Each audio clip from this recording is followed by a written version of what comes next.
Om Swastiastu, para pemirsa Yuda Triguna Channel dimanapun berada. Hari ini saya berbagi konten berjudul Ritus Ngaraja Swala dan Ngaraja Singa. Para pemirsa yang budiman, kita katanya terlahir dengan utang. Loh kok bisa? Padahal kita gak pernah berutang. Di dalam ajaran Hindu,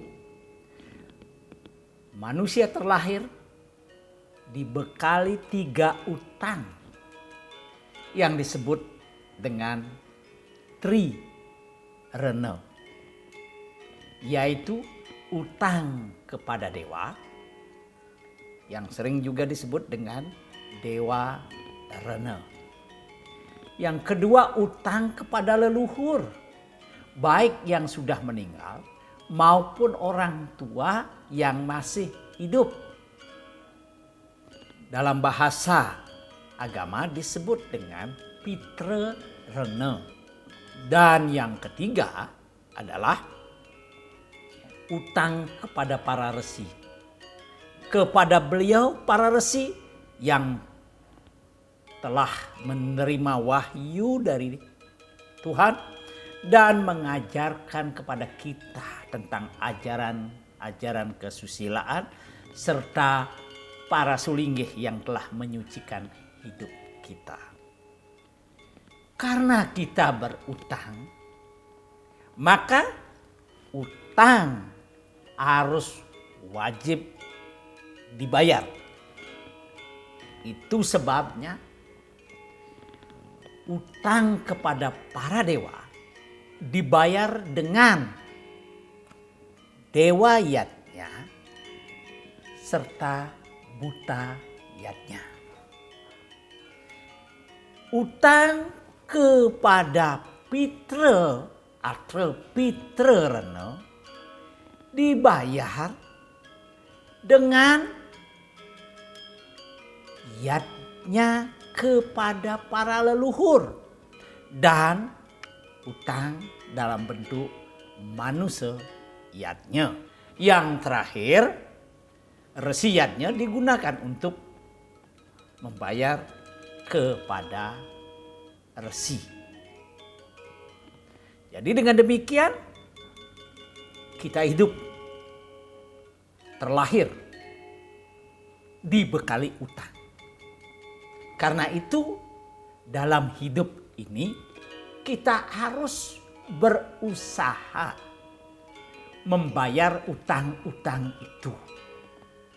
Baik kepada para dewa, baik kepada para pitara yang telah mendahului maupun yang masih hidup dalam bentuk bapak, ibu, orang tua kita, dan utang kepada resi. Lalu di mana posisi ritus Ngeraja Swala dan Ngeraja Singa? Dan apa itu Ngeraja Swala dan Ngeraja Singa? Adalah upacara siklus hidup yang dilaksanakan saat anak-anak mengalami peralihan dari masa anak-anak ke masa remaja, yang sering orang menyebutnya dengan masa akil balik. Kapan upacara Ngeraja Swala itu dilaksanakan? Karena dia merupakan ritus peralihan dari anak-anak ke remaja, maka ada tanda-tanda fisik yang dipakai atau digunakan sebagai dasar upacara itu dapat dilakukan. Misalnya bagi anak perempuan, dia telah mengalami menstruasi pertama.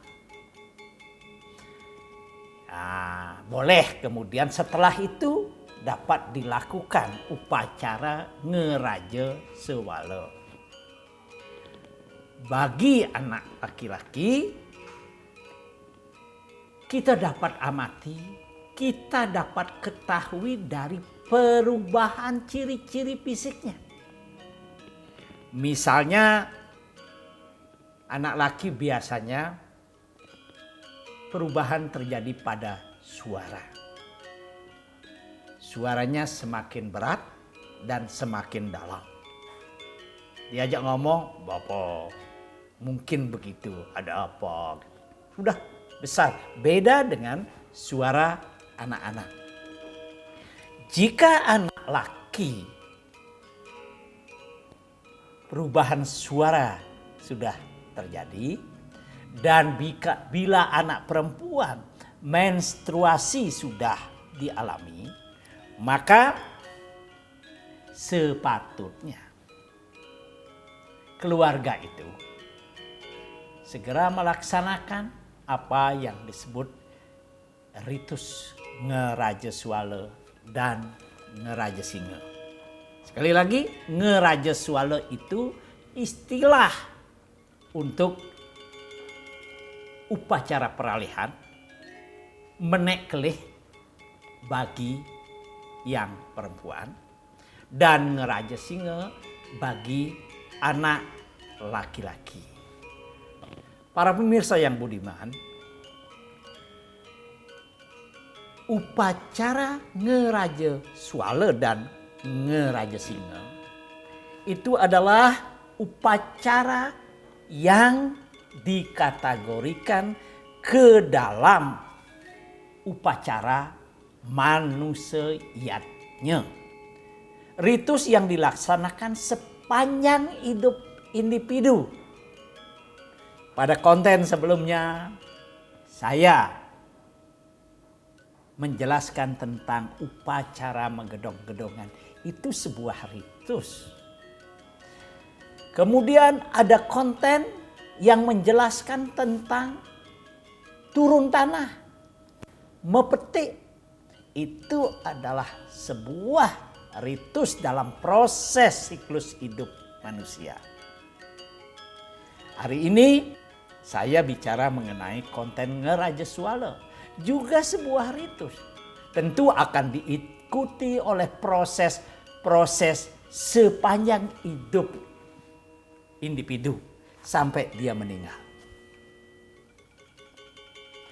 Para pemirsa yang budiman, apa tujuan diadakannya upacara ngeraja swala atau ngeraja singa? Tujuan diadakannya upacara ngeraja swala dan ngeraja singa ini untuk memohon agar anak-anak tumbuh menjadi anak yang cantik, ganteng, gagah, berani, dan bakti kepada orang tua, serta dijauhkan dari pengaruh negatif. Karena pada umumnya setiap upacara peralihan selalu dianggap sebagai masa-masa genting. Dan ini terjadi di banyak kebudayaan setempat. Para pemirsa yang budiman, ritus ngeraja swala dan ngeraja singa atau menek kelih dalam bahasa Bali dilakukan oleh umat Hindu menurut kemampuan.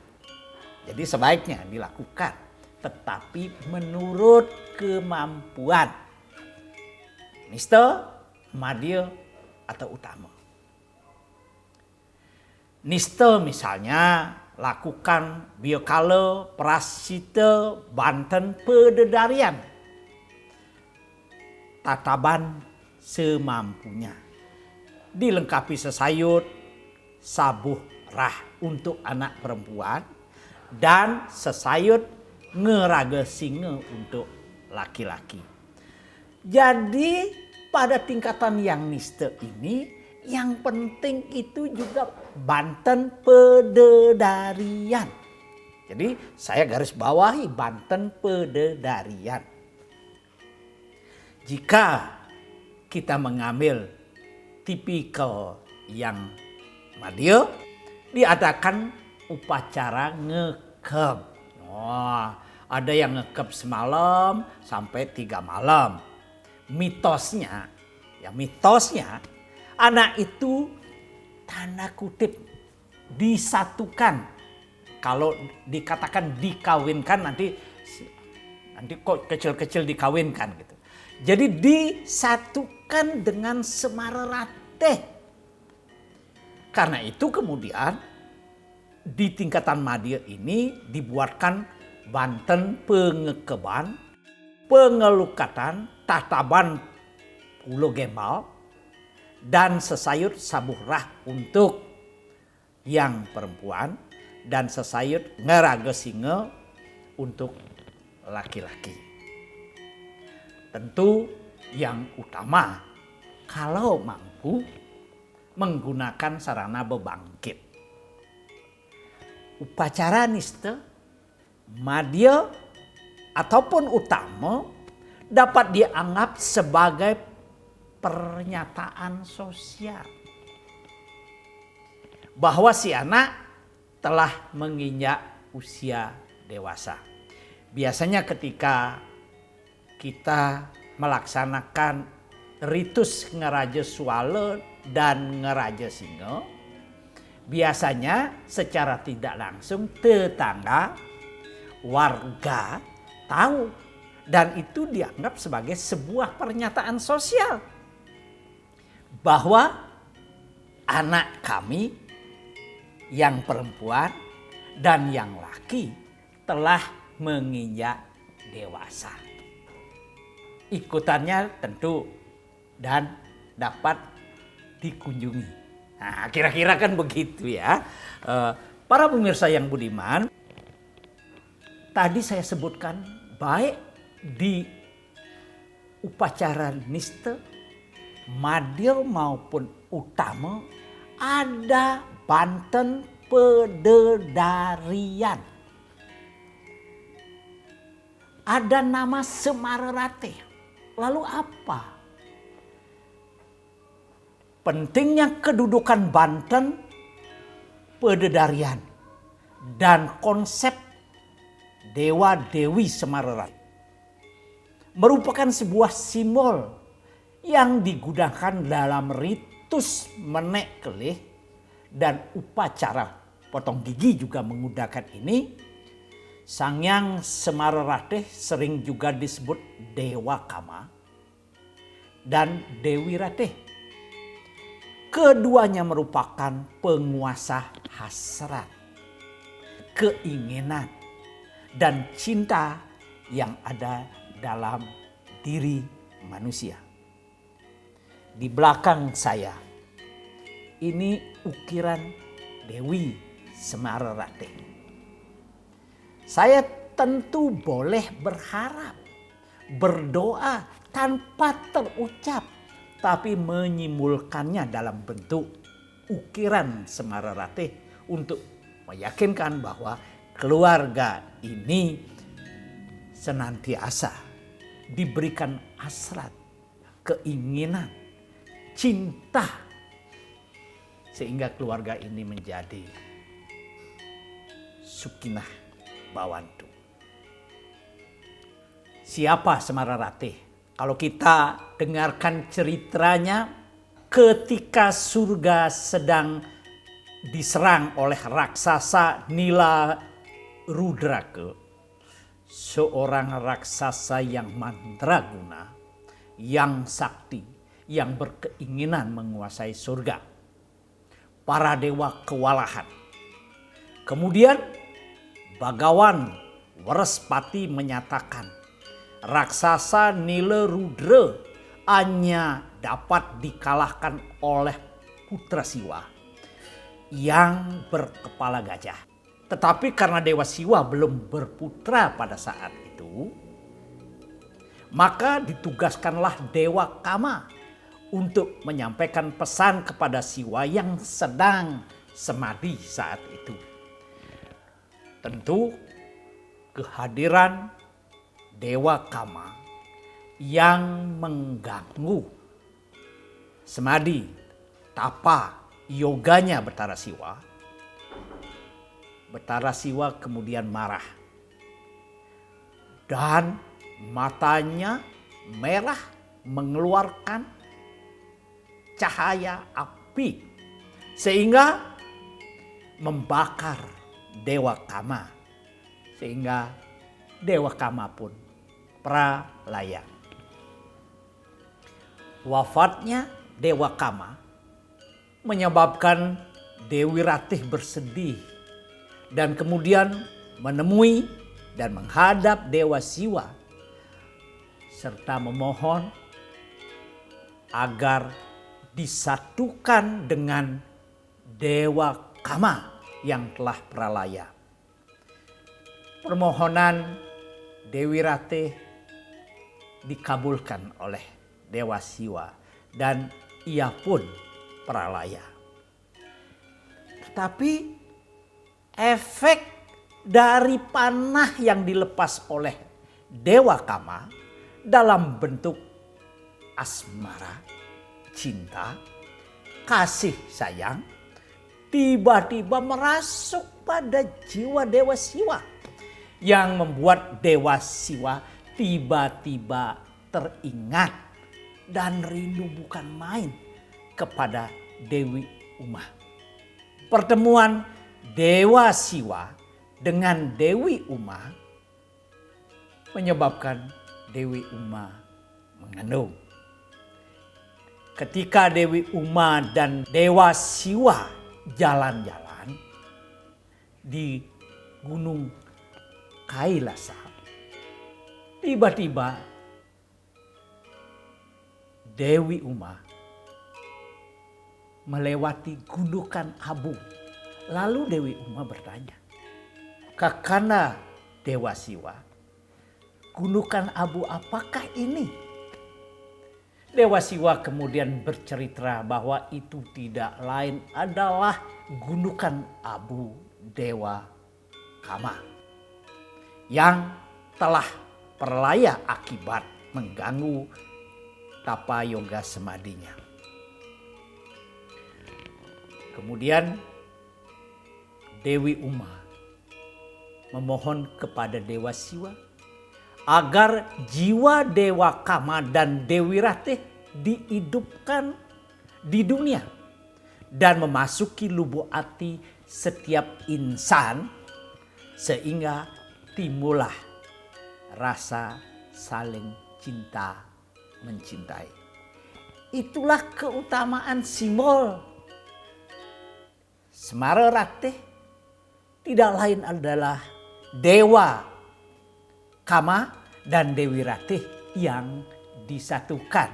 Sehingga pada saat upacara Ngeraja Sewala dan Ngeraja Singa itu dimohonkan agar anak-anak memiliki hasrat, cinta kasih, dan kasih sayang.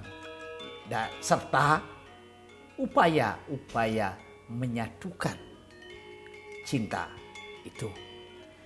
Demikianlah jiwa Dewi Ratih kemudian menginspirasi setiap makhluk yang berbentuk wanita.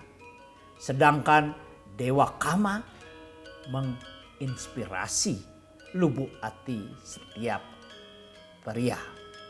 Karena itulah pria dan wanita saling rindu, merindukan karena berasal dari jiwanya Dewa Kama dan Dewi Ratih.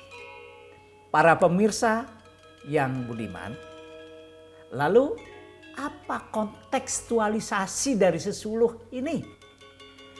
Ritus Ngaraja Swala dan Ngaraja Singa adalah simbolisasi dan praktek memuja eksistensi Tuhan dalam manifestasinya sebagai Dewa Kama dan Dewi Ratih.